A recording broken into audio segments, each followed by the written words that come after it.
জি, বিসমিল্লাহির রহমানির রহিম। আমি এই এই বিদ্যালয়টি ১৯৬৭ সালে প্রতিষ্ঠিত। আর আমি এখানে আছি জানুয়ারি ১লা জানুয়ারি ২০১৪-তে। না, অনুভূতি তো অবশ্যই, যেহেতু আমরা শিক্ষকতায় জড়িত, যখন আমাদের কোনো ছাত্র ভালো সাফল্য অর্জন করে বিভিন্ন বিশ্ববিদ্যালয় বা মেডিকেলে চান্স পায়, তারা যখন ভালো জব করে, তখন আমাদের গর্বে বুক ভরে যায়।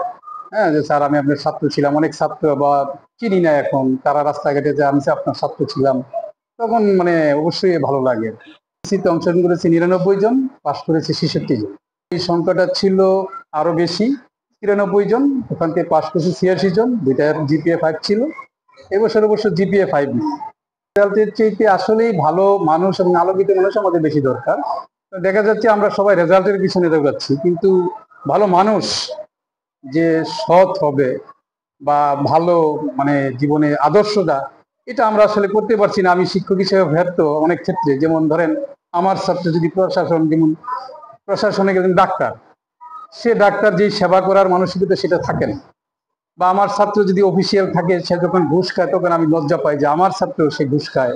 তখন আমরা একটু আসলে ইয়া পাই। কিন্তু আমরা এই জন্য বললাম যে ভালো রেজাল্ট দিচ্ছি, আলোকিত মানুষটাই বেশি দরকার, ভালো মানুষ দরকার। যারা বিশেষ করে আমাদের বর্তমানে দেশপ্রেমের বড়ই অভাব।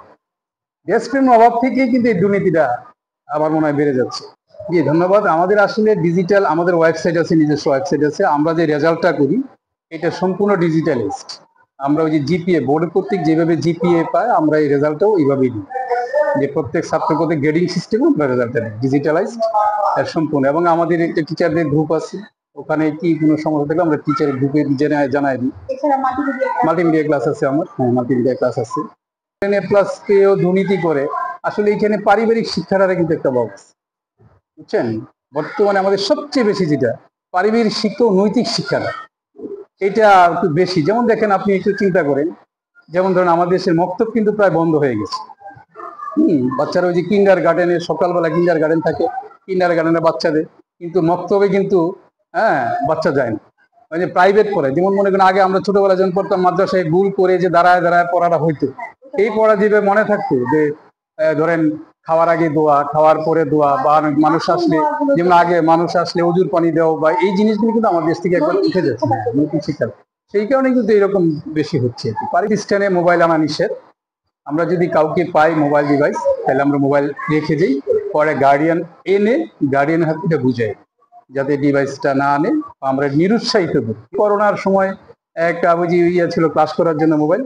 এবং এই যে যেটা আপনি ডিজিটালের যে কুফলটা বলছেন, এই মোবাইলের কারণে আরো সমস্যা হচ্ছে। যেমন অনেক গার্ডিয়ান পড়া দিয়া সে মোবাইল দিতেছে, বাচ্চা তো তখন এই পড়াটা পড়ছে না।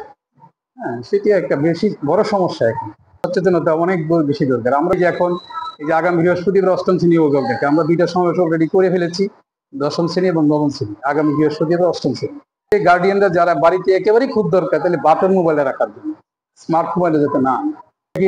দাওয়াত দিলাম, আগামীতে যখন আমাদের অ্যানুয়াল স্পোর্টস হবে প্রোগ্রাম, আপনি আসবেন। আমাদের খুব গর্জিয়াস প্রোগ্রাম আমরা করি, সাংস্কৃতিক সহ। তাছাড়া এমনি যে বিভিন্ন বিতর্ক আমাদের হয়, তারপর দেয়ালিকা, অন্যান্য যেগুলো চিত্রাঙ্কন, এগুলি আমরা করি। আসলে একটা আমাদের দেশে একটা বিশাল সমস্যা এখন, আনাচে কানাচে মাদক পাওয়া যায়। তবে আমি আমার চেষ্টা করি যে কোনো ছেলে মাদক ইয়ে হলে, যেমন কিছুদিন আগে যখন আমি যখন প্রথম আসি, তখন একটা ছেলে আমার স্কুলের ওই পাশে সিগারেট পাইছিলাম। পরে কমিটি, ম্যানেজিং কমিটি ছিল, সভাপতি আর স্কুল থেকে বহিষ্কার করেছে গার্ডিয়ান আইনে একবারে, যে ছেলে এখনই সিগারেট খায় তাকে রাখবে। ওইটা দেখে আমার অন্য বাচ্চারা একটু মোটামুটি একটু হয়ে গেছে। তবে এরকম এমনও এরকম পাই নাই যে মাদক ইয়ে করে। তারপর আমরা চেষ্টা করি, আমাদের মাদক কমিটি আছে আশেপাশে।